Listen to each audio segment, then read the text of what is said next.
Hello, আসসালামু আলাইকুম। আমি ইদ্রিস কাজল, দ্য পিটিশনের পক্ষ থেকে সবাইকে স্বাগতম। আজকের বিষয় নির্বাচন করা হয়েছিল বিবর্তিত সংবাদ। এটা একটি ইভেন্ট করতে চেয়েছিলাম, যা কোনো কারণে মিসিং হয়ে গেছে। এটাকে আমি আপলোড করে দিব। আজকে এসে আমরা বিবর্তিত সংবাদের কথা কেন বলছি? বিবর্তিত সংবাদ কি? যে মূল সংবাদটা আমাদের বিবর্তিত হয়ে যায়। আমরা একটা সময়ে এই বিবর্তিত বাংলাদেশের বাংলা ভাষাভাষীদের পত্রিকার মধ্যে বিবর্তিত সংবাদের মধ্যে আমার চোখে পড়েছে প্রথম মতিকণ্ঠ নামে একটা সংবাদ। যখন কারো মন খারাপ হয়, এই ধরনের একটা সংবাদ আপনি পাঠ করলে আপনার মন ভালো হয়ে যাবে। তো সেক্ষেত্রে বিনোদনের সাথে এই আপনার মনন সুরক্ষার জন্য এই বিবর্তিত সংবাদটা আমাদের খুব জরুরি। আমরা ব্যক্তি জীবনে অনেকেই আমরা বিভিন্ন ধরনের বিনোদন নিয়ে থাকি। বিনোদনের মধ্যে সিরিয়াস টাইপ আছে, ক্লাসিক টাইপ আছে, আমরা কিছু স্যাটায়ার ধর্মী কোনো কিছু। সাম্প্রতিক কিছু ভিডিও আছে আমাদের খন্দকার ইসমাইল সাহেবের, দেখবেন ওইটা স্যাটায়ার ধর্মী একটা ইউটিউব চ্যানেল, 1916। সে স্যাটায়ারের মাধ্যমে অনেক কথা, সে মূল কথাগুলা, মৌলিক সত্যগুলো সে উপস্থাপন করছে। আমরা ইতিমধ্যে আরেকটা ব্লগ সাইট পেয়েছিলাম, সেটা হচ্ছে কসাই দিমন নামে। ওখানেও মোটামুটি আমাদের আহ, এই বিবর্তিত সংবাদ সম্পর্কিত নিউজগুলা ওরা নিয়মিত কভার করছে। তো আমাদের বিবর্তিত সংবাদ অ্যাকচুয়ালি এই প্রসঙ্গটা কেন আসছে? গতকাল একদম সেলিব্রিটি রাকিবুল হাসান নামে যে ইউটিউব কন্টেন্ট কন্টেন্ট ক্রিয়েটর, সে একটা স্ট্যাটাস দিয়েছে আমাদের আম, একজন মেজর ডালিম সম্পর্কে, যে বঙ্গবন্ধু হত্যাকাণ্ডের সাথে মানে স্বঘোষিত সে একজন হত্যাকারী, এবং বিভিন্ন দেশ সে ঘুরে বেড়াচ্ছে, বাংলাদেশে সে আসতে পারে নাই। সে মুক্তিযুদ্ধ নিয়ে, আমাদের মুক্তিযুদ্ধ শহীদদের নিয়ে একটা উম, তথ্য দিয়েছে যে শহীদের সংখ্যাটা কেমন হবে, কেমন হয়েছিল। তো স্বাধীনতার 53 বছর পর এসে যখন এই সমস্ত বিষয়গুলো আসে, তখন আমাদের উদ্দেশ্য সম্পর্কে মানে আমাদের একটা পরিষ্কার ধারণা হয়। ওই ভদ্রলোক লিখছে যে ইয়ার আগে তো যে ইতিহাসটা পড়েছি, এখন তো নতুন করে বেড়া চেকায় আমার মাথা তো মানে বিগড়ে যাচ্ছে, কোনটা নিব? তো আমি সেখানে কমেন্টস করলাম যে আসলেই কোনটা নিবেন, কোন সত্যটা আপনি নিবেন, সেটা আপনার বিবেচনা। হ্যাঁ, আপনি নিতেও পারেন, নাও নিতে পারেন। তো আমাদের এখনকার যে অবস্থাটা দাঁড়িয়ে গেছে যে আমরা কোনটা নিব অথবা কোনটা নিব না, এটা দেখা যায় যে আমাদের মনের একটা টান আছে, এটার সাপেক্ষেই আমরা কোনটা নিব এবং কোনটা নিব না এইটা নিয়ে। এটা আমি যেটা নিচ্ছি সেটা তো নিচ্ছি, এটা আমার প্রকাশ করার মানে হইল কি? প্রকাশ করার মানে হইল যে এই বিষয়টা নিয়ে আমি ইনফ্লুয়েন্স আরও অনেকগুলো মানুষের কাছে একটা বিতর্কের জন্ম দিতে চাই। তো পৃথিবীর ইতিহাসে যদি আসলেই বিতর্কিত বিষয়গুলো নিয়ে যদি আমরা কথা বলি, এটার পক্ষে বিপক্ষে সবসময় বলা যাবে, কিন্তু একটা মৌলিক সত্য বলতে কি কিছুই থাকবে না। তো আজকে দেখবেন যে আমাদের ফেসবুক অথবা ইউটিউব যেখানেই আছে, বিভিন্ন মতাদর্শের মানুষের বিভিন্ন মত তারা প্রচার করে বেড়াচ্ছে। এটা সত্য অথবা মিথ্যা না হলেও কীরকম, আমাদের আল কোরআন থেকে শুরু করেছি আমরা এই দেশে, যারা আমরা মোটামুটি যারা ইসলাম, আমরা মোটামুটি অত ভালো ধর্মকর্ম করতে পারি না, কিন্তু আমরা মানে মুসলিম হিসেবে দাবি করি। তো আমরা যে আল কোরআনের যে বাংলাটা পেয়েছি, এটা বিভিন্ন ভাষায় যে আমাদের দেশে ইনপুট করেছে, তার তার মতের সাথেও কিছুটা মানে আমাদের ভাষায় চলে আসছে। আমরা একটা গান শুনি অথবা আমরা একটা মুভি দেখি, যাই কিছু করি, তো যে অনুবাদক অথবা যে ভিন্ন ভাষাভাষীর যে আমাদের যে সাহিত্য বলেন, মুভি বলেন, অথবা যে ভাষাটা আমাদের মধ্যে যখন ইনপুট দেওয়া হয়, তখন যে ব্যক্তি এটা অনুবাদ করেন অথবা আমাদের উপরে আমাদেরকে তাদের সাথে পরিচিত করে দেন, তাদের মন অম মনঃসমীক্ষা অথবা তার মনের সাইকোলজির সাথেও কিছুটা সম্পর্কিত। তো আজকে পত্রিকায় খবর দেখি, হ্যাঁ, গতকালও দেখছি, তারপরেও আগেও দেখছি, সবসময় দেখছি।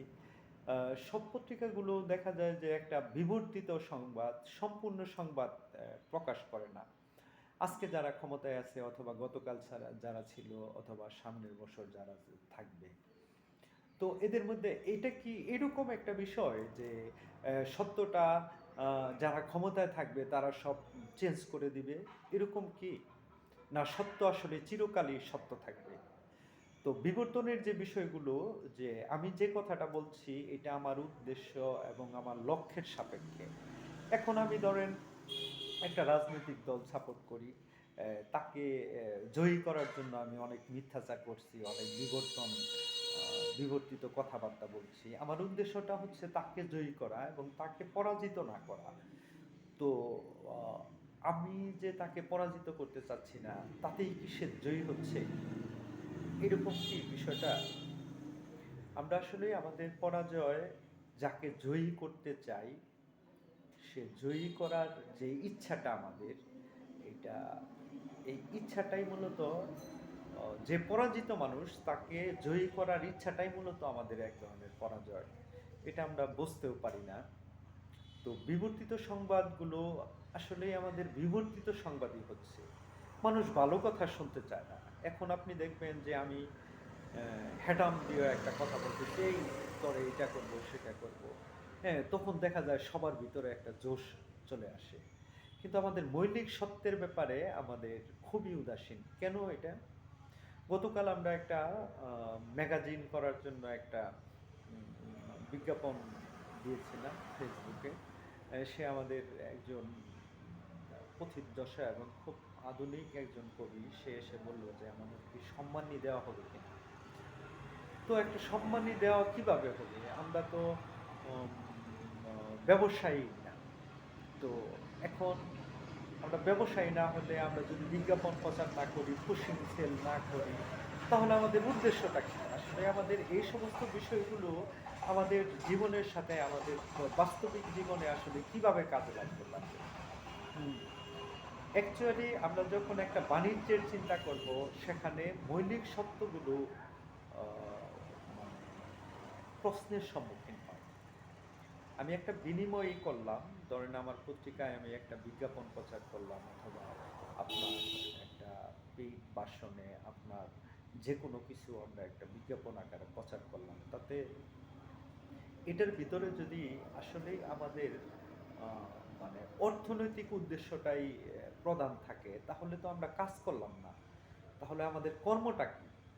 কর্মটা, আপনি একটা ব্যক্তিকে দেখবেন যে সে সত্য প্রচার করে বেড়াচ্ছে, সে সত্যের উপরে যে যতটুক বোঝে তার মতো করে সে কাজ করতেছে। আসলে মানুষ চলতে চায়, তার মতো করে চলতে চায়। তো তার মতো করে চলতে চাওয়ার কোনো বিষয় না এখানে। যখন আমাদের ব্যক্তি জীবনটা আমার চলন বলনে যখন আসলেই অন্য আরেকটা সাইড থেকে আমাকে এক ধরনের সে বাধা প্রদান করা হবে, তখন আসলে আমার চলনটা কিভাবে হবে? তখন কি আমি আমার লক্ষ্যে পৌঁছতে পারবো? হ্যাঁ, আপনি বলতেছেন আমি তো সত্য বলেই যাব। একদল বের হবে, তারা বলবে যে সত্য তোমাকে কে বলতে বলছে? তুমি ইচ্ছা করলেই সত্য বলতে পারবা, এরকম। এই যে আমরা বড় বড় কথা বলি, আমরা ফেসবুক, ব্যক্তিগতভাবে, হ্যাঁ আমি তো এরকম না, আমি কিরকম, আমি তো খুবই নীতিমান, সেন্ট, ইত্যাদি ইত্যাদি। আসলে কি তাই? সবটা জায়গায় কি আমরা এই নীতি নৈতিকতার প্রতিফলন ঘটাইতে পারি? পারি না, সম্ভব হয় না। তো সম্ভব হয় না কেন?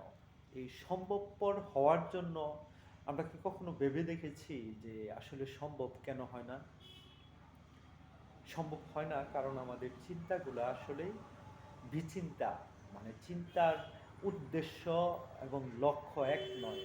আমাদের চিন্তাটাই করতেছি আমি এটা করব সেটা করব ইত্যাদি ইত্যাদির জন্য। এবং সেখানে যদি আপনার মৌলিক মানবিক মনন গঠন এবং রাষ্ট্রীয় চিন্তা এবং দেশের চিন্তা, করেন, তাহলে এই চিন্তাটা আসলেই অত বাজে অবস্থায় দাঁড়াবে না। তো আজকে আমি একটা দোকান করি, আমি তো শুধু চিন্তাই করি যে আমার দোকানটাই ভালো চলুক। আমি আর কৃষিটা করি, মনে হয় আমার কৃষিটাই, আমারটাই বেশি ফলন হোক, আমি সবকিছু বিক্রি করে দিব। তো কেন এই প্রশ্ন আজকে আমাদের আসতেছে? তো সবাইকে ধন্যবাদ। আমি আমরা এরপরে ভূমিকা ছাড়াই আমরা শুধু টেক্সট পাঠ করব। এই ১০ মিনিটের ভিডিওতে কোনো একটা কি যদি খুলে দিতে পারি আপনাদের, তাহলে আমার শ্রম সার্থক হবে। সবাই ভালো থাকবেন। আমাদের বলন না, আমরা ভালো কথা বলে কথা বলাকে ভালো কাজের স্থান দিয়ে থাকি। অ্যাকচুয়ালি না। আমাদের কর্মেই ভালো প্রকাশ করতে হবে। কর্মে ভালো না প্রকাশ করলে আমার এই কাজ আখেরে কোনো কাজেই আসবে না। তো আমাদের কর্ম ভালো হোক, এবং এই সমস্ত কথাগুলো আমি বলতেছি যে বিবেচকদের জন্য, হ্যাঁ? হাজার রকমের মানুষ আছে, এই সমস্ত মানুষদের কাছে না, শুধু বিবেচকদের কাছে আমাদের এই পিটিশনটা থাকলো। আমরা কি করছি, কি চিন্তা করছি, কি ভাবছি, আমাদের কর্ম, ধর্ম এবং বলার সাথে আমাদের কি সম্পৃক্ত নাকি? যদি আমরা এই ধর্ম আহ, আমাদের বলা এবং আমাদের চলার মধ্যে সামঞ্জস্য না থাকে, তাহলে আমি তো প্রশ্নবিদ্ধ হবই, একটা সময় প্রশ্নবিদ্ধ হব। তো এই প্রশ্নের জন্য আপনি মুখ দিয়ে আবার ভালো ভালো কথা দিয়েই আমাকে উত্তরণ করা সম্ভব না, এটা আমাদের কর্ম দিয়েই আসতে হবে।